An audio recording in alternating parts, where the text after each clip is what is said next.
So thank you so much for staying with us. Flourish is brought to you by Grow Great campaign. And I did say earlier on, we're going to be speaking to the great people at Grow Great. Lovely, lovely work that they do there, and really trying to make sure that young children in South Africa do not grow stunted. So let me welcome both of my guests in studio with us, Valerie Mthandeki. Yes. And you're a Flourish Coach. Yes, I am. Thank you. Okay, please come closer to your mic so that we can make sure that we can hear you well. Thank you so much for that. And I just want to also introduce my other guest, Dudu Maziya, as well. Thank you so much, Dudu, for coming in. Thank you, ladies, for being here with us. Oh, thank you for having us. Dudu, you are what at Grow Great? I'm the head of communication. You're the head of communication. Yes. Okay, thank you so much, ladies, for coming through.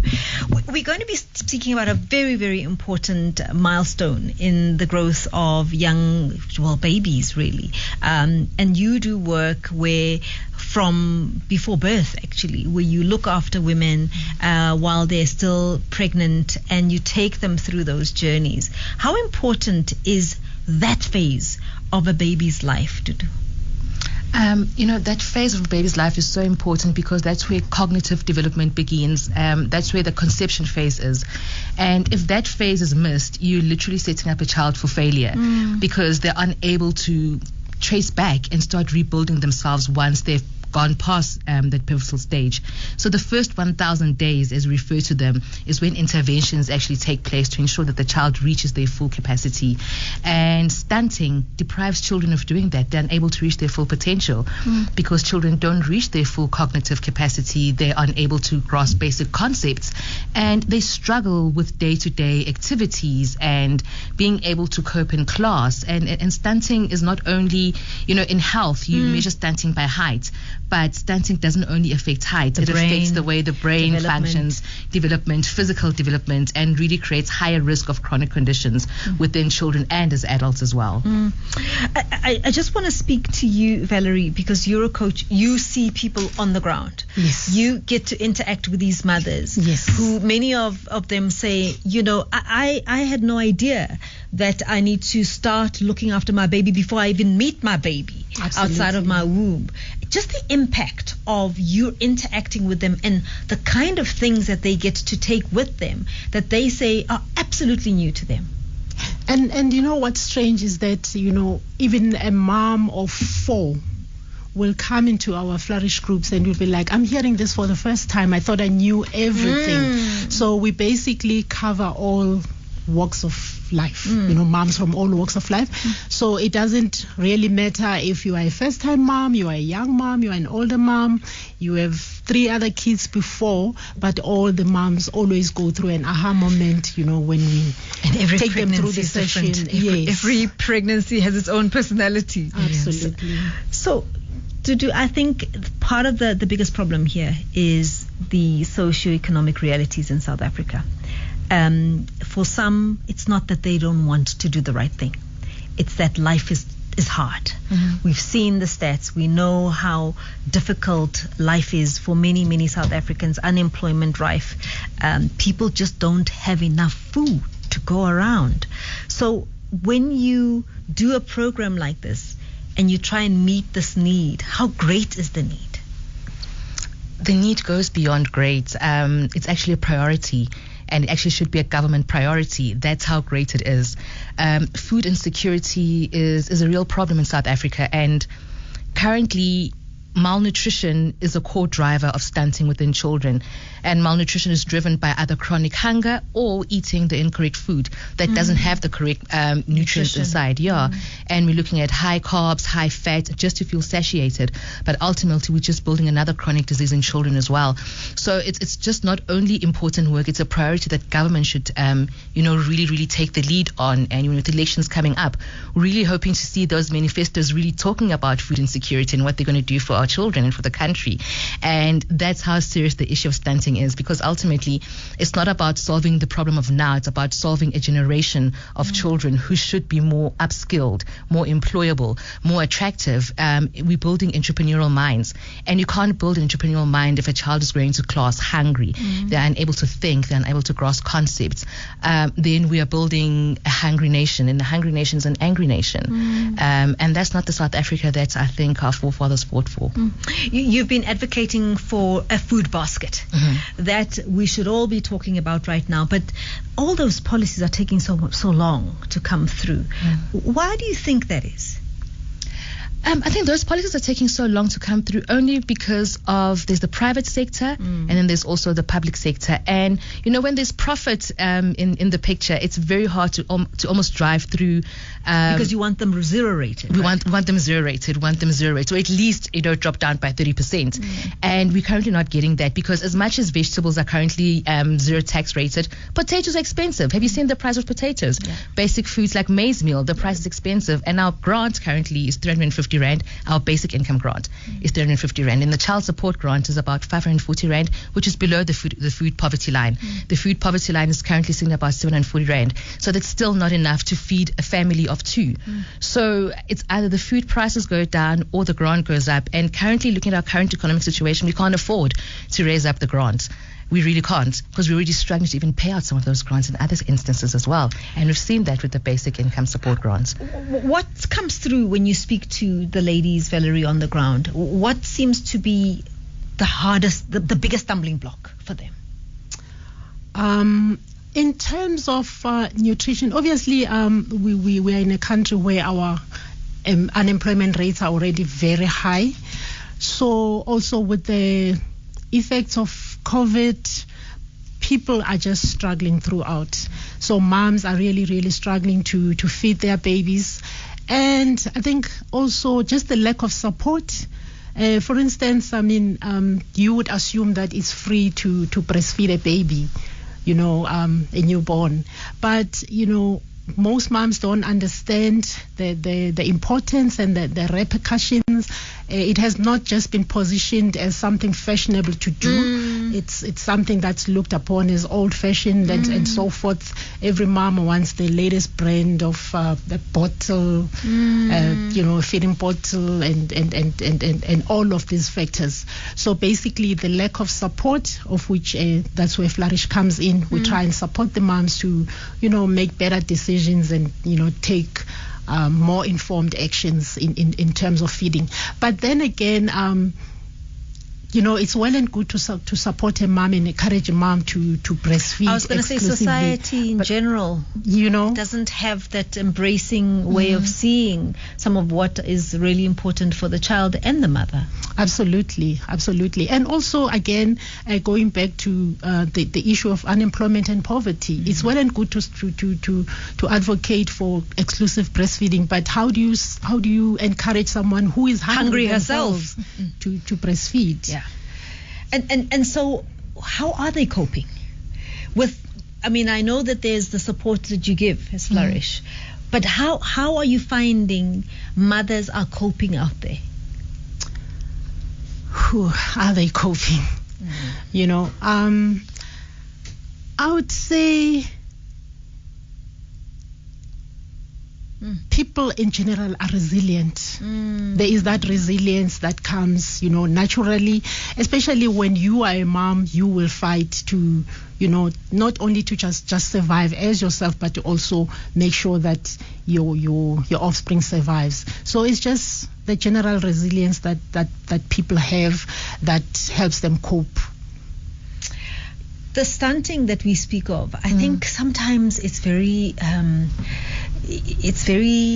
intellectual, and people don't understand or believe that South Africa has got number one children that sometimes die from malnutrition, and because we don't talk about those stats, especially those who don't survive. And those who are stunted, people will give it all sorts of other names, but no one really goes to the heart of what is wrong with our children. Why are they not developing fully? Just your take on how we have overlooked, in a way, kind of, I don't know, because I think maybe we don't want to interact with the reality because it's too difficult, or is it because it's better not to? We don't hear, you asked about politicians, we talk to them every day. nobody brings up stunting. Nobody brings up food security in the way in which we should be talking about food security. Yeah. They're talking about manifestos now, and I can tell you now, I have not heard not a single one talk about malnutrition in children. Oh, those red flags. The reason why stunting is a very complex issue, and like I said, in health you measure stunting by looking at a child's growth, but in essence stunting is actually a form of malnutrition itself.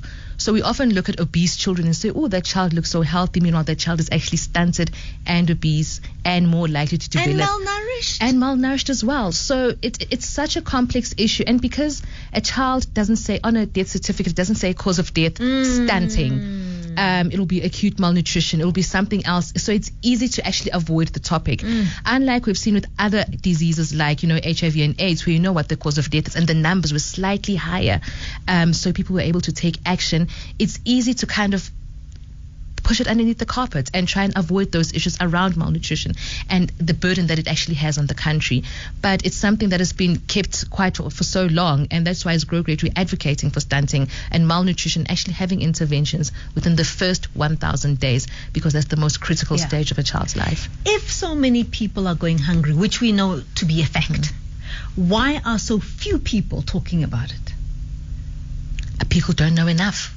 I honestly feel that people don't know enough. And also, if you are hungry and looking for something to eat, are you going to be making noise about I am hungry, or are you going to go look for more food?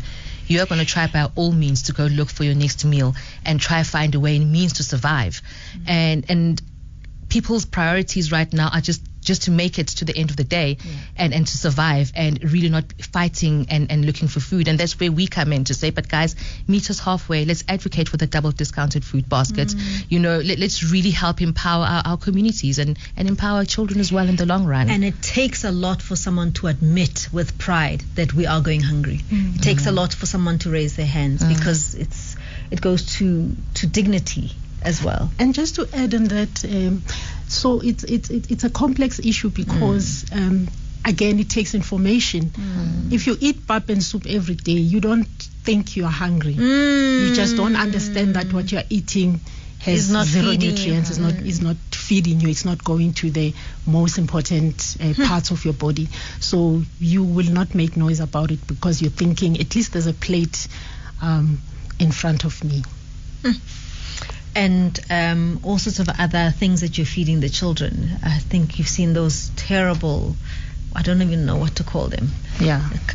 All sorts of colored stuff that they in plastics. I don't know what to call them because they're not even chips. I don't know what that thing is. Yeah. It's not potato. I don't know what it is. Yeah. But you see a lot of children running around with these plastics and they get full. And they get full. So how does Flourish help the health system? Just maybe if you can just give us a sense of the entire program, how does it assist the mother and the baby? All right. So first of all, we start off by training women from the communities on the program.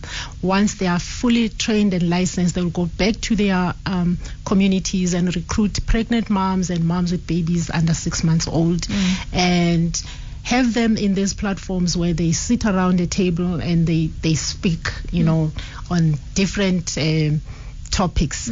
So our classes go through 10 sessions, and we talk about issues of Point of View with Phemelo Modi. Talk about it's our fault. It's our fault.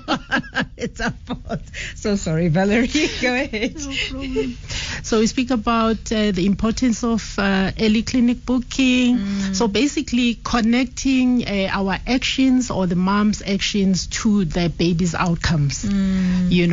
So when it comes to at least alleviating the burden from the health system, we see how our public health system is already burdened, especially the public clinics, the public hospitals, overburdened with patients and so forth.